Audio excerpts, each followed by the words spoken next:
Testemunhos para a Igreja, volume 2, capítulo 80. Não há tempo de graça após a vinda de Cristo. Irmão O. Enquanto eu estava descrevendo os perigos de outros, seu caso impressionou minha mente. Por vários meses procurei uma oportunidade de escrever-lhe e a outros, mas meu constante trabalho impediu-me de escrever todos os testemunhos individuais a mim revelados. Seu caso frequentemente me tem preocupado, mas não me senti livre para escrever-lhe. Redigi muitos testemunhos que têm sido dados a outros, alguns dos quais, em muitos aspectos, aplicam-se a você.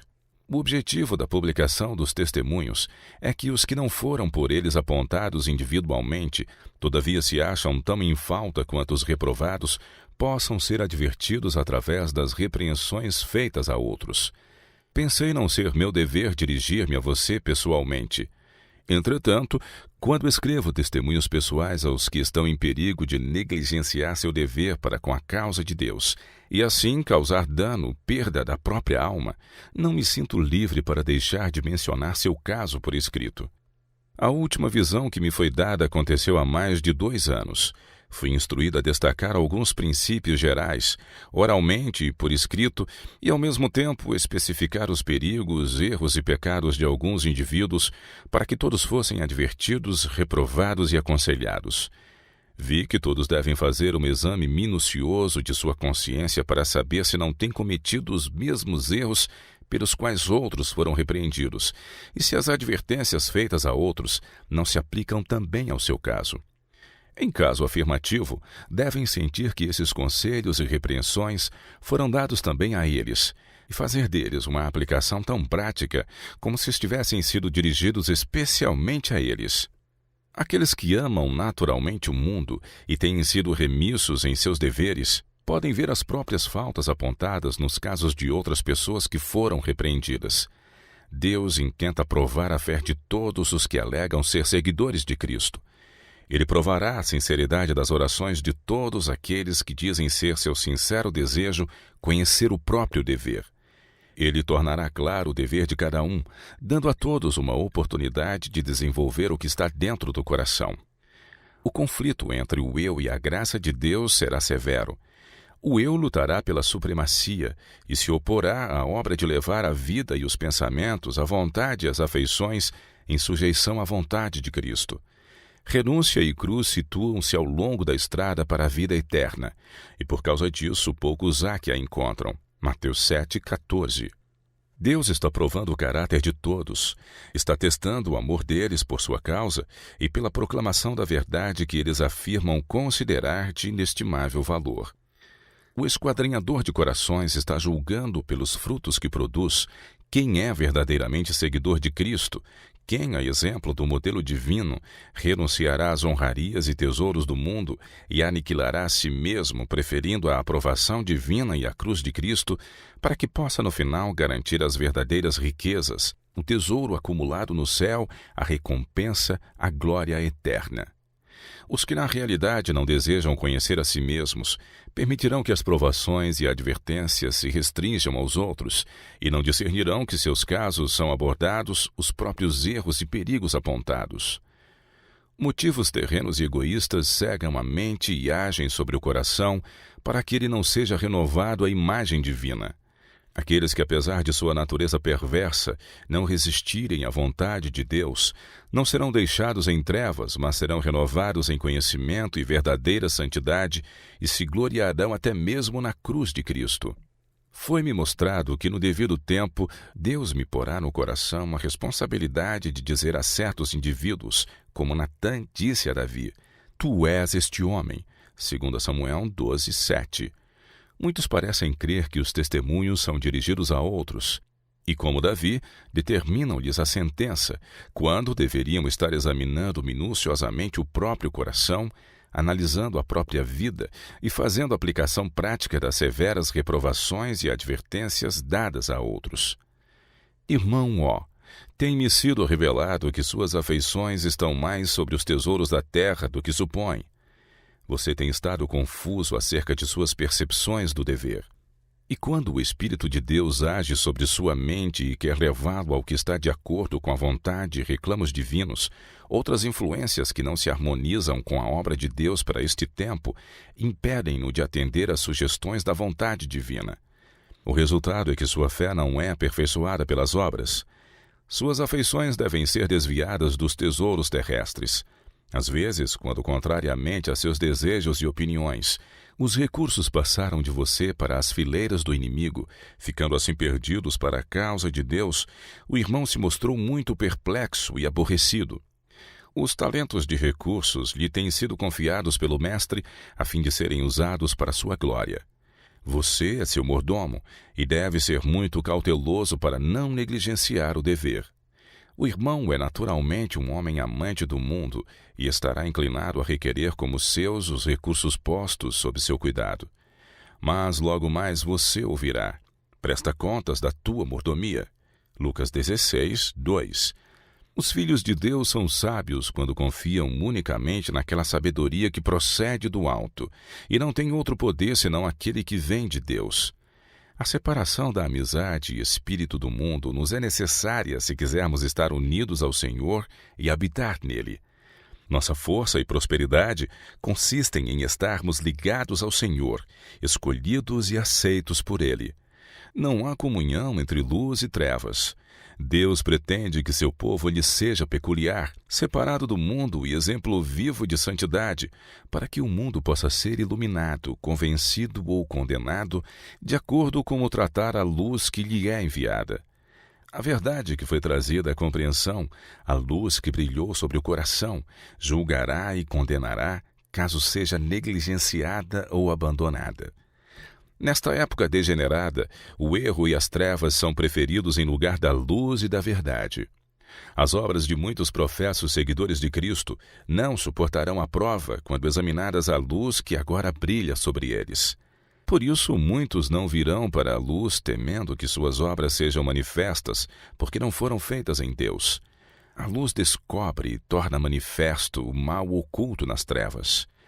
Homens mundanos e os servos de Cristo podem, de fato, ser semelhantes exteriormente, mas são servidores de dois mestres cujos interesses estão em total oposição.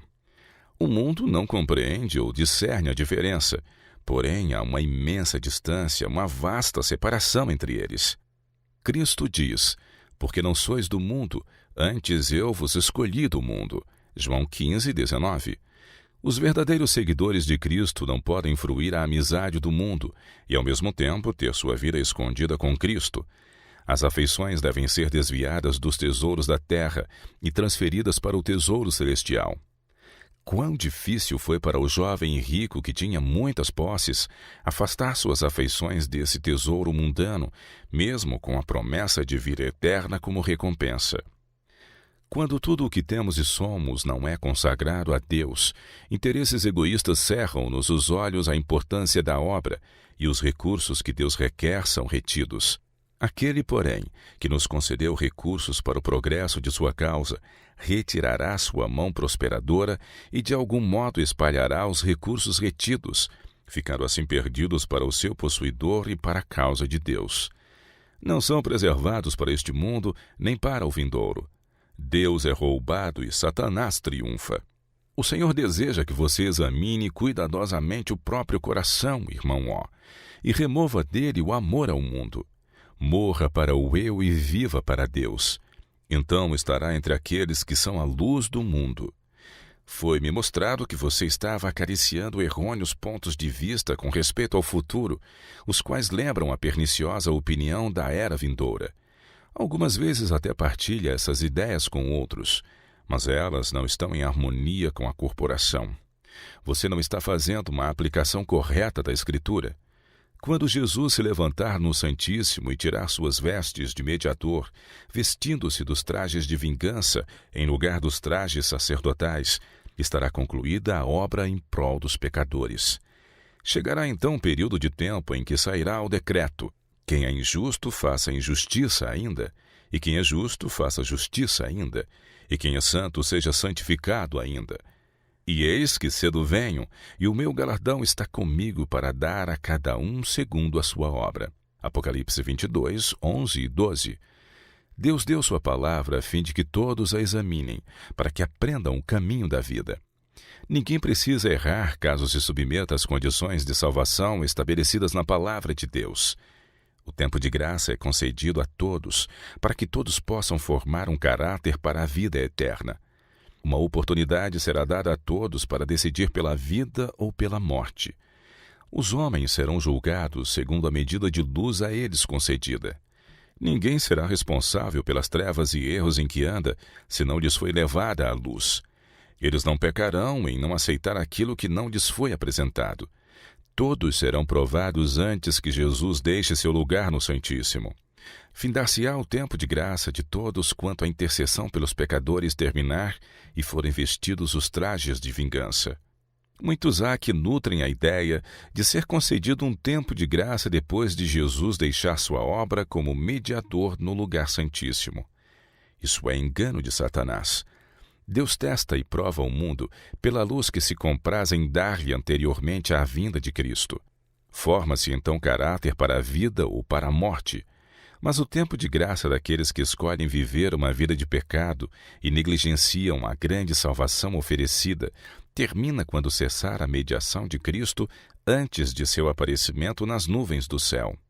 Aqueles que amam o mundo e cuja mente é carnal e se acha em inimizade para com Deus, lisonjear-se-ão com a ideia de que será concedido um período de graça depois de Cristo aparecer nas nuvens do céu. O coração carnal, tão avesso a submeter-se e a obedecer, iludir-se-á com essa agradável ideia. Muitos permanecerão em segurança carnal, continuando em rebelião contra Deus, lisonjeando-se de que haverá então um tempo de arrependimento do pecado e uma oportunidade de aceitarem a verdade agora tão impopular e contrária a seus desejos e inclinações naturais. Quando não tiverem nada que arriscar, nada a perder por obedecer a Cristo e à verdade, então pensam, aproveitarão a oportunidade de salvação. Há nas Escrituras algumas coisas difíceis de entender e que, segundo diz Pedro, os indoutos e inconstantes torcem, segundo Pedro 3,16, para a própria perdição. Não podemos explicar nesta vida o sentido de todas as passagens das Escrituras. Não há, porém, pontos vitais de verdade prática que fiquem envoltos em mistério. Ao chegar na providência de Deus o tempo de o mundo ser provado quanto à verdade para aquele tempo, mentes serão despertadas pelo seu espírito para pesquisarem as Escrituras, mesmo com jejum e oração, até que se descubra elo após elo e estes sejam ligados em perfeita cadeia. Todo o fato que tem que ver de perto com a salvação de almas será tornado tão claro que ninguém precisa errar ou andar em trevas. Ao acompanharmos a cadeia de profecias, a verdade revelada para nosso tempo tem sido claramente vista e explicada. Somos responsáveis pelo privilégio que desfrutamos e pela luz que incide em nosso caminho. Os que viveram nas gerações passadas foram responsáveis pela luz que lhes foi concedida. Sua mente foi despertada acerca de vários pontos da Escritura que lhes serviram de prova. Não compreenderam, porém, as verdades que hoje entendemos. Não foram responsáveis pela luz que não tiveram. Tinham a Bíblia como nós, mas o tempo para ser esclarecida a verdade especial quanto às cenas finais da história terrestre é o das últimas gerações que vivem na Terra. Verdades especiais foram adaptadas às condições das gerações à medida que existiram. A verdade presente, que é uma prova para o povo desta geração, não era prova ou das gerações que longe ficaram. Caso a luz que hoje brilha sobre nós relativamente ao sábado do quarto mandamento houvesse sido dada às gerações do passado, Deus os teria considerado responsáveis por essa luz. Quando o templo de Deus foi aberto no céu, João viu em santa visão uma classe de pessoas cuja atenção foi atraída e que olhavam com reverente temor a arca que continha a lei de Deus. A prova especial sobre o quarto mandamento não sobreveio senão depois que o templo de Deus foi aberto no céu. Aqueles que morreram antes de ser enviada a luz sobre a lei de Deus e os reclamos do quarto mandamento não foram culpados do pecado de violar o sábado do sétimo dia. A sabedoria e misericórdia de Deus em dispensar luz e conhecimento no tempo devido, como o povo a necessita, são insondáveis. Antes de ele vir a julgar o mundo em justiça, envia uma advertência para despertar o povo e chamar-lhe a atenção para sua negligência quanto ao quarto mandamento, a fim de que seja esclarecido e se arrependa de sua transgressão da lei de Deus, demonstrando lealdade para com o grande legislador. Ele tomou providências para que todos possam ser santos e felizes, se assim o quiserem. A esta geração tem sido comunicada a suficiente luz para que conheçamos quais são nossos deveres e privilégios e desfrutemos as preciosas e solenes verdades em sua simplicidade e poder. Somos responsáveis somente pela luz que incide sobre nós. Os mandamentos de Deus e os testemunhos de Jesus estão nos servindo de prova. Se formos fiéis e obedientes, Deus se deleitará em nós e nos abençoará como seu povo escolhido e peculiar. Quando existirem em abundância a fé, amor e obediência perfeitos, atuando no coração dos que são seguidores de Cristo, eles possuirão poderosa influência. Deles brotará a luz dissipando as trevas que os rodeiam, purificando e elevando todos quantos chegarem sob a esfera de sua influência e levando ao conhecimento da verdade todos os que estiverem dispostos a ser esclarecidos e a seguir na trilha humilde da obediência. Os que possuem mente carnal não podem compreender a sagrada força da verdade vital de que depende sua salvação, devido a nutrirem no coração orgulho, amor ao mundo e à comodidade, egoísmo, cobiça, inveja, ciúmes, concupiscência, ódio e todo o mal. Caso vencessem essas coisas, poderiam ser participantes da natureza divina. Muitos deixam as positivas verdades da palavra de Deus e negligenciam seguir a luz que lhes ilumina claramente o caminho, tentam descobrir segredos não plenamente revelados, conjecturar, falar e discutir acerca de questões que não são chamados a compreender, as quais não têm que ver especialmente com sua salvação. Milhares de pessoas têm sido assim iludidas por Satanás. Negligenciaram a fé e o dever presentes, os quais são claros e compreensíveis para todos quantos se acham na posse de suas faculdades de raciocínio. Fixaram-se sobre teorias duvidosas e textos que não podiam compreender, e erraram com relação à fé, têm uma fé confusa. Deus quer que todos façam uso prático dos positivos ensinos de sua palavra relativamente à salvação dos seres humanos. Caso eles sejam praticantes da palavra, que é clara e poderosa em sua simplicidade, não deixarão de aperfeiçoar o caráter cristão. Santificar-se-ão mediante a verdade pela humilde obediência à mesma, assegurarão a vida eterna. Deus quer servos que sejam verdadeiros não só em palavras, mas em atos. Seus frutos manifestarão a genuinidade de sua fé. Irmão Ó, você ficará sujeito às tentações de Satanás caso continue a nutrir suas ideias errôneas. Terá uma fé confusa e estará em risco de confundir a mente de outros. Deus requer que seu povo seja unido. Seus pontos de vista peculiares se demonstrarão nocivos à sua influência. E caso continue a nutri-los e a falar neles, servirão afinal para separá-lo de seus irmãos. Se Deus tem luz necessária à salvação de seu povo, Ele a comunicará da mesma maneira que fez com outras grandes e importantes verdades. Você deve deixar esse assunto em paz. Permita que Deus atue à sua maneira para realizar a seu tempo e modo os seus desígnios. Que Deus o habilite a andar na luz como Ele na luz está. 1 João 1:7